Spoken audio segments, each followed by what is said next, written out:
Hi, this is an examination of the intrusiveness and the capacity to tap into our retail and music-related consciousness by a relationship with handheld devices like these guys. It's an analysis using McLuhan's Tetrad theory. What do we expect to understand about mobile ticketing from the Tetrad analysis?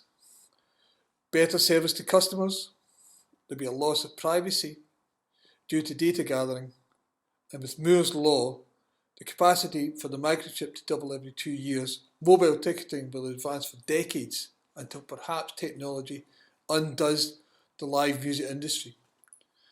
The loss of the printed ticket as your memento will be gone forever.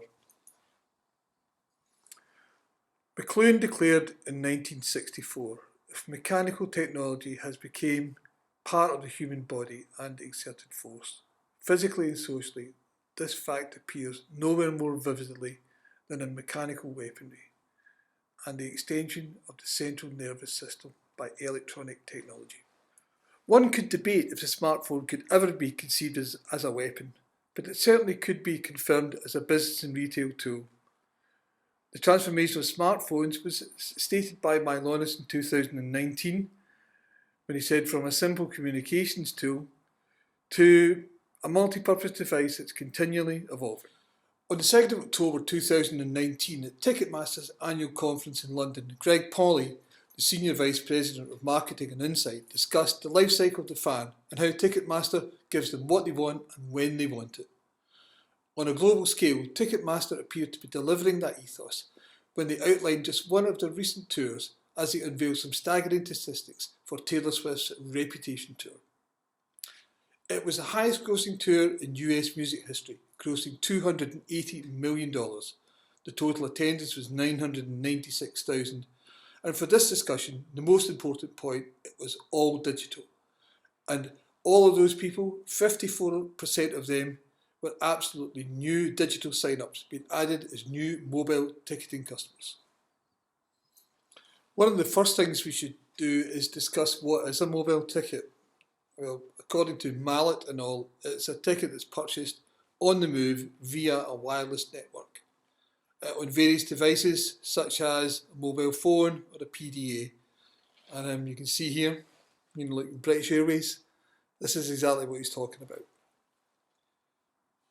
To enable us to make a grasp in all this magnitude, we're going to use Marshall McLuhan's Tetrad theory, which he developed in 1966. It was published posthumously by his son in the 80s, his son Eric. So perhaps he didn't see the benefit of all of us using it. However, it's got 4 what he calls effects. The first being enhancement. And that would be, what would a mobile ticket intensify? The second is obsolescence. So that would be, what would a mobile ticket replace or strive to replace? The next one is retrieval. What would the mobile ticket recover, which was previously lost? And the last one being reversal. What would a mobile ticket do when it's pushed to its limits? The first of these effects is enhancement. What the mobile ticketing amplifies or intensifies. Data gathering for the ticket vendors is top of the list. They want to know all about you. They want to know your likes, your dislikes, so they can market back to you. And big data has a big role to play here. It's going to be a better customer experience. It's convenient to shop online. You've got the high street in your mobile phone. It's greener. There's not going to be any ticket printing. And many, especially large festivals, have got a green policy where they don't want to print anything if they can get away with it. It's better security. It'll combat touts. As with this facility, Ticketmaster are offering an updated barcode every 5 seconds. And this was used extensively on the Taylor Swift tour that we mentioned. It's going to be assisting with crowd management, enabling quicker egress to the events. Event organisers will be able to control secondary ticketing, as the fans can sell the tickets back to where they purchased them from. Managing demand during the on sale is that the vendors will know, they'll see a digital printout every day of how they're selling, where they're selling, and the cause and effect of their marketing will be there in front of them. Better and simpler communications to ticket holders. Read dates and time changes. Like if the gigs moved, they'll be get an update straight away. Dynamic ticketing, which gets used in British Airways, will be used for the first time in digital ticketing, so that the best seats can go for the best prices. It's maybe not fantastic for the punter, but for the concert organisers, this is the best use of their resources. It'll be a one-stop shop for additional products such as merchandise, music and VIP events. And everyone will have the ability to adjust to customer trends. Black Friday, for example, becoming more popular than the January sales. And in China, where Singles Day became one of the biggest retail events of the year, which grossed $38 billion in 24 hours. The second of these effects is obsolescence, and what will mobile ticketing replace or strive to replace? Well, the first thing is going to be your privacy. It's going to be affected because you'll have traded a lot of your privacy for this better service. Every time you sign up to one of these apps, they're going to know a lot about you. They're going to know your likes, your dislikes, as we've discussed. So that's the first and very important thing. The second is a printed ticket. It could be gone forever. It'd be nice to see it come back as some kind of memento, but initially you won't be seeing many of it, as your barcode or your IRQ code will simply get you into the gig. The high street, where you've purchased your tickets in the past, the high street shop is definitely going to be affected, because everything obviously is going to be done online. Jobs, both in the administration with the ticketing offices and at gigs, you certainly will not need as many people, because one person can operate a ticketing system from a computer.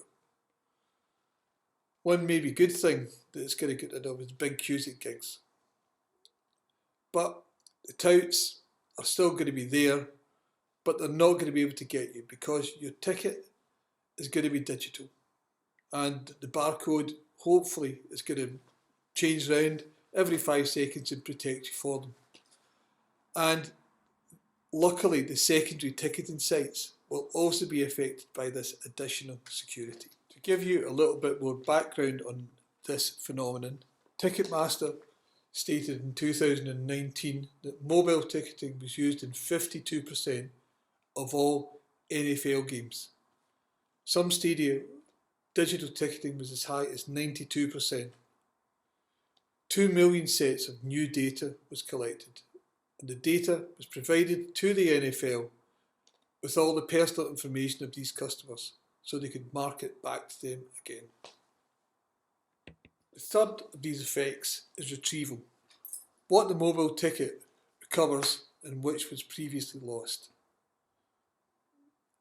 A fan community. There's going to be a real sense of fandom and excitement. And potentially fans will get cheaper tickets, as it's very easy to offer the real fans fan offers, get into special events and get closer to the artists that they like. And potentially at sporting events too, where all of that would work. The last of these effects is reversal. What mobile ticketing does when pushed to its limits. Smartphones potentially could become so sophisticated they could eliminate the need to go to live events. There's been lots of discussions about the phrase liveness. You certainly cannot smell your television screen, but you can certainly smell a gig. It would be a great loss, but the eagerness for people to watch screens has become more and more evident over the years. Television watching is growing. People are online. Social media is growing by the day. So potentially, smartphones could take over the live music platform. So here we have the Tetrad's 4 effects applied to mobile ticketing. Enhancements, which are many. Obsolescence, which are also quite a few. It brings back some important things, and it projects potentially a worrying version of live music for the future. So in summary, what have you learnt from this Tetrad analysis of mobile ticketing? The customer is definitely going to get a better service, but he's going to get this better service at a cost. Loss of privacy and data gathering are going to be at the forefront of big businesses' minds. And the use of big data is definitely going to make them give you customer recommendations at every point that they can to keep you buying more and more of their products. These advancements may erode the live concert, as you could very well watch the gig in a very immersive situation from your front room. Technology is going so quickly, who knows where it could end up. So I'd just like to thank this man for some great suggestions. Mr. Marshall McLuhan in 1966 had some great ideas. And I'll leave you with one thing from 1889 from Ralph Waldo Emerson. If you build better mousetraps, the mice will just get smarter. In 10 years and 20 years, technology may have moved so quickly. I don't know where we'll be, but people like the touts, people like big business are always going to try and keep up with whatever we're going to do. Thank you for listening.